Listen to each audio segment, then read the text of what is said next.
I want to tell you about a lonely soul. Her name was Ava. She moved into an old mansion in the countryside. This place had been empty for decades. But what made it so special was that it was left to her by her grandmother, someone who passed away just a few months ago. Ava was still grieving. She was also recovering from a bad breakup. Afraid to face the darkness, she spent most of her time hiding in the kitchen. He introduced himself as Elias, the former owner of the house. Sometimes they would watch movies in silence, sitting close together on the sofa. Soon, though, Ava started having feelings for Elias that went beyond friendship. They were addressed to Elias and dated from 1942. The letters were from a woman named Margaret, who was obviously the love of his life. In it, she saw herself as a young woman in 1942, walking hand in hand with Elias. She was in the same bed she had been sleeping in for the past month. But when she went downstairs, she saw no sign of Elias. Had he left her? Was he mad at her for breaking their engagement?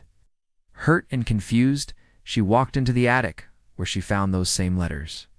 They decided they would make Ava leave the house, even if it meant hurting her. She and Elias ran to the attic to hide, but the ghosts followed them, causing the floorboards to collapse beneath them. And as they fell, Ava felt a presence brush against her. It was icy cold, but not unkind. "Leave," the voice whispered, "before it's too late." Suddenly, the ground beneath them gave way, and Ava and Elias fell into the darkness. The flames hit a nearby oil lamp, causing the whole room to burst into flames. Ava and Elias stared at each other in horror. "This is it," she thought. "We're gonna die."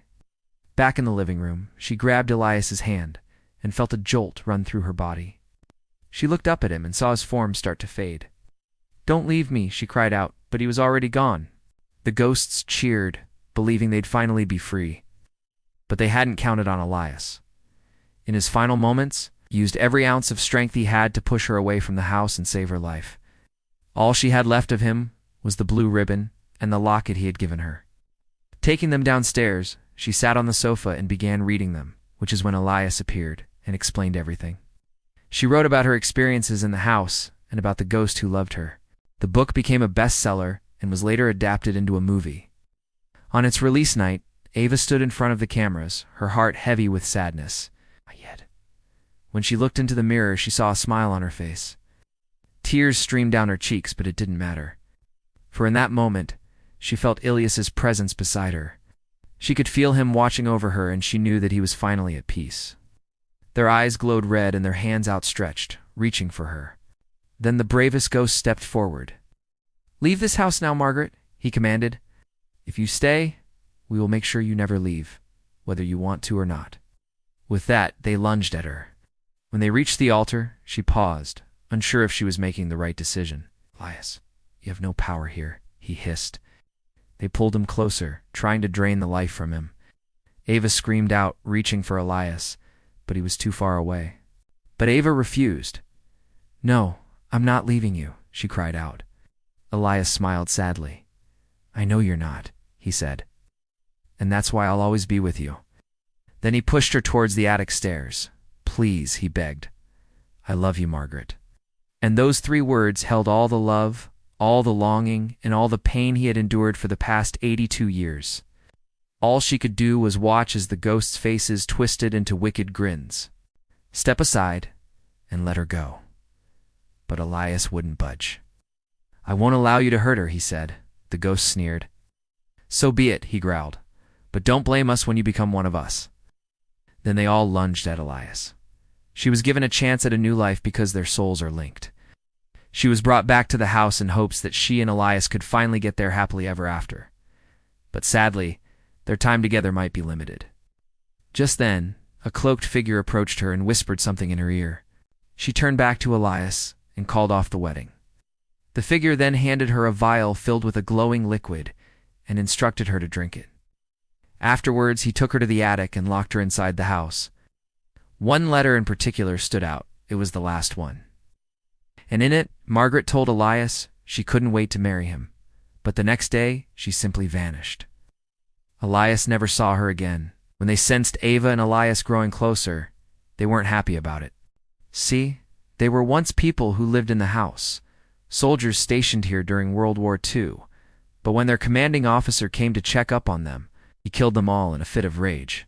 And now their souls are trapped inside the house, unable to find peace. And a few months later, he was found dead in the living room, a victim of unknown circumstances. She knew he was a ghost, yet she couldn't help how she felt. He explained that he died in the living room back in 1942, and since then, he'd been stuck here all alone until now. You see, ever since Ava arrived at the estate, Elias could feel her good energy, and it gave him hope that he could finally move on. All he needed was someone to help him rest in peace. And maybe that someone was Ava. One night, though, she couldn't take it anymore. Armed with a flashlight, she ventured upstairs, calling out, "Who's there?" And then she saw him. So when she got the key to the estate, she thought maybe spending some time alone would help. On her first night there, Ava woke up in the middle of the night and turned on the bedside lamp. That's when she noticed something strange.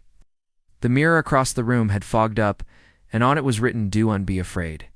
She tried to ignore it, chalking it up to overactive imagination. But then the next night it happened again, along with the sound of her name being whispered on the wind. As days turned into weeks, Ava started to notice more strange things happening around the house, like objects moving on their own and hearing footsteps behind her when she was alone. He appeared in front of her, translucent and sad. She wasn't scared of Elias, not one bit. And the two became fast friends, spending hours talking together. One day Ava wandered into the attic and found a collection of love letters tied up with a blue ribbon.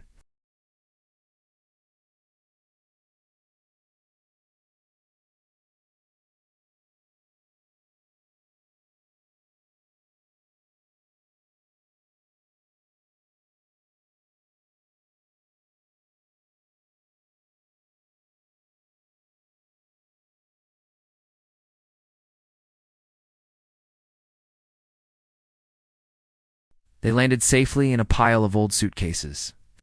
"I don't want to leave," Ava cried out. At that moment, the ghosts surrounded her. But just as they were about to grab her, Elias shielded her with his body. The ghost looked at him in surprise.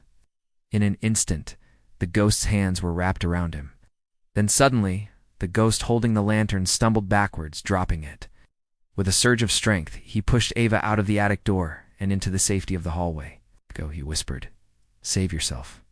After a lifetime of waiting, Ava finally understood. She raced down the stairs, ignoring the flames and the smoke filling her lungs. She collapsed to her knees and watched as the ghost who loved her vanished forever. Months went by, and Ava finished her story.